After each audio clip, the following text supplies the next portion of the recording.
Nah, bagi teman-teman yang sudah mengorder modulnya tetapi belum mendapatkan materi sertifikasi ahli K3 ini, silakan teman-teman japri kembali saya, WA saya, ya. Materi ini akan saya kirimkan kembali kepada teman-teman karena ada beberapa teman-teman yang nomornya terhapus sehingga saya tidak sempat mengirimkannya.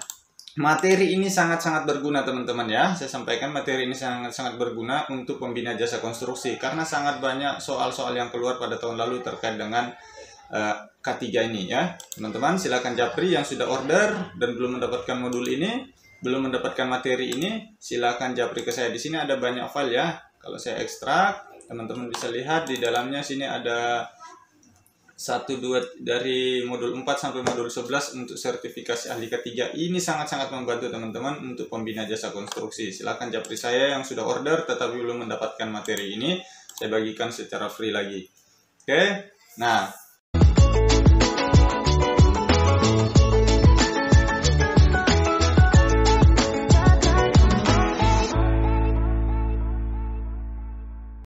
Assalamualaikum warahmatullahi wabarakatuh teman-teman. Selamat pagi, bagaimana kabarnya? Semoga sehat selalu ya. Nah, pada kesempatan kali ini kita akan membahas latihan soal SKB Pembina Jasa Konstruksi Part 2. Nah, di sini teman-teman sebelum kita bahas, bagi teman-teman yang baru menemukan channel ini, silakan subscribe channel ini dan follow Instagram saya di andikasa0110 untuk mendapatkan informasi terupdate seputar CPNS dan sekarang khususnya untuk tes SKB. Nah, berbicara tentang pembina jasa konstruksi teman-teman, di sini saya mendapatkan di salah satu grup ada orang yang luar biasa ya, teman kita ini cukup wajib kita hargai usahanya untuk membuat perankingan secara sendiri. Saya tidak tahu apakah ini bisa dipertanggungjawabkan atau tidak, tetapi usahanya untuk membantu teman-teman mengobati rasa penasaran itu sudah sangat-sangat cukup diacungi jempol ya. Di sini dia merekap secara keseluruhan seluruh peserta yang mendaftar di pembina jasa konstruksi ada sekitar 366 orang dan hanya tinggal beberapa orang saja yang dia tidak menemukan datanya dan nilainya, apakah dia belum tes atau bagaimana saya juga tidak tahu. Jadi ini tidak layak untuk saya share karena ini adalah usaha orang untuk membuatnya. Silakan teman-teman sendiri masuk ke Telegram Pembina Jasa Konstruksi, dia men-share di sini ya.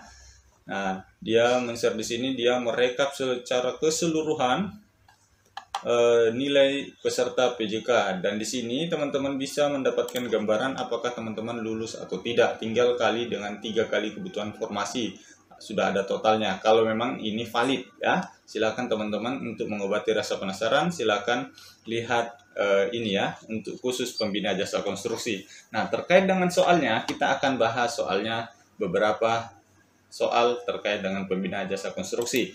Nah, teman-teman, saya lulus di tahun lalu di pembina jasa konstruksi. Itu saya bagikan pengalaman saya dan saya menyusunnya ke dalam sebuah modul, di mana modul ini saya susun berdasarkan pengalaman dan kisi-kisi. Nah, ini ada beberapa modul.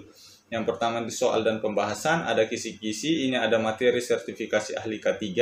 Ini sangat-sangat membantu ya teman-teman yang belum mendapatkan modul ini, yang sudah order dan belum mendapatkan modul ini di tahap 1 pengorderan, silakan japri saya akan kirimkan materi ini secara free ya. Karena saya tidak menyimpan nomor satu-satu, saya cuma mengirim kepada teman-teman yang menyimpan nomor itu dan belum hilang kontaknya. Yang selanjutnya ada materi terkait isu-isu pembina jasa konstruksi dan selanjutnya adalah peluang dan target. Ini bisa teman-teman gunakan untuk menghitung peluang dan target untuk tes SKB. Nah, ini semua dalam satu paket modul. Teman-teman bisa order, silakan japri ke nomor pribadi saya di kolom deskripsi, saya cantumkan nomor WA saya. Oke, kita langsung pada pembahasan. Nah, contoh soalnya seperti ini ya.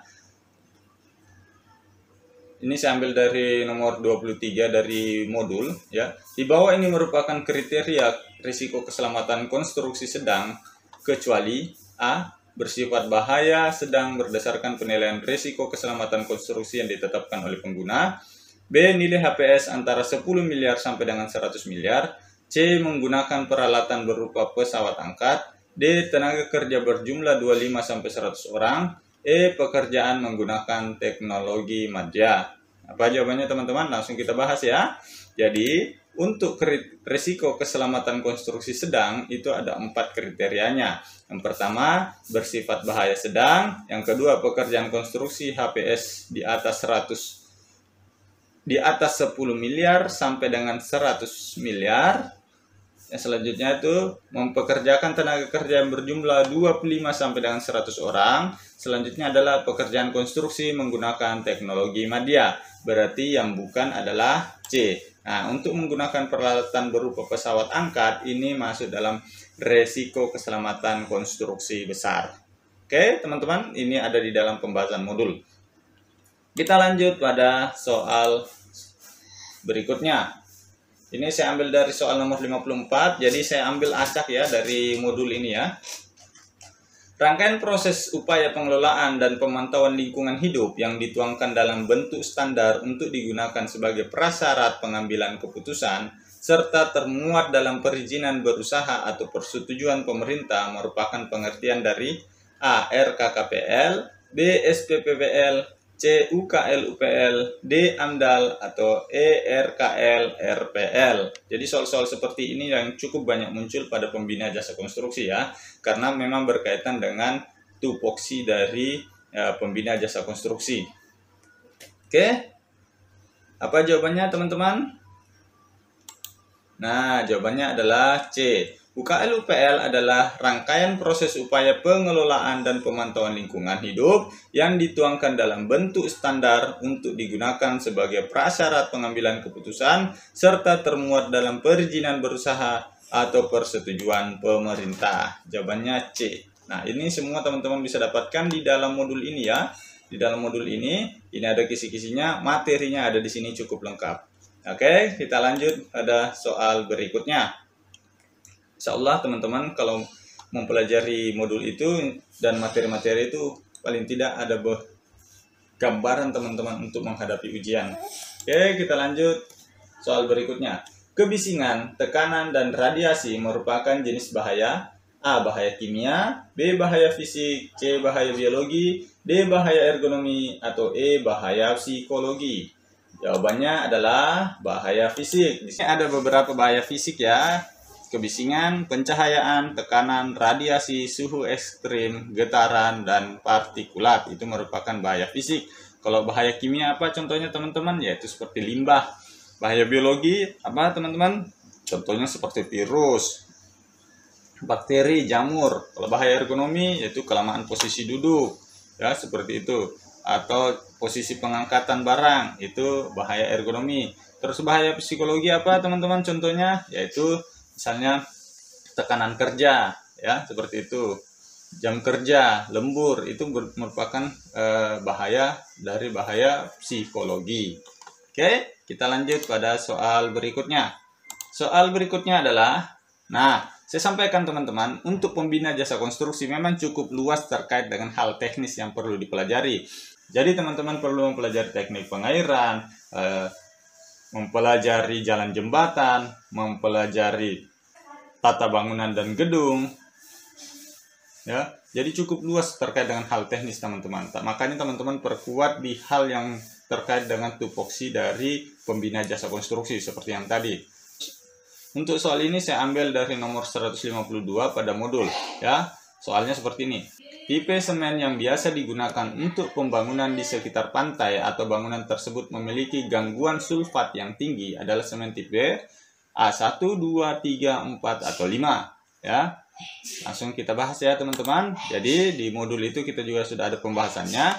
Seperti ini. Tipe-tipe semen dan penggunaannya sesuai dengan tipenya. Tipe 1 itu merupakan tipe semen yang digunakan untuk bangunan umum. Tipe 2 dapat digunakan bila ada gangguan dari sulfat yang sedang. Tipe 3 digunakan apabila memiliki proses pengerasan yang cepat. Tipe 4 semen yang panas hidrasinya rendah. Tipe 5 semen ini digunakan apabila pembangunan ada di sekitar tepian pantai atau bangunan tersebut memiliki gangguan sulfat yang tinggi. Ya, berarti jawabannya adalah E. Oke, teman-teman. Itu beberapa contoh soal yang ada di pembina jasa konstruksi yang saya alami di tahun lalu. Jika teman-teman berminat dengan modulnya, silakan japri ke nomor pribadi saya cantumkan di kolom deskripsi. Ini sudah lengkap semua. Ini berbayar ya teman-teman, sekali lagi saya sampaikan. Tetapi kalau teman-teman mau mendapatkan kisi-kisi dan gambaran terkait dengan soal pembina jasa konstruksi, terutama dengan materi sertifikasi ahli K3 ini teman-teman bisa WA saya sekarang juga ya. Jangan kalah persiapan dengan teman-teman yang lainnya. Kesempatan masih terbuka lebar.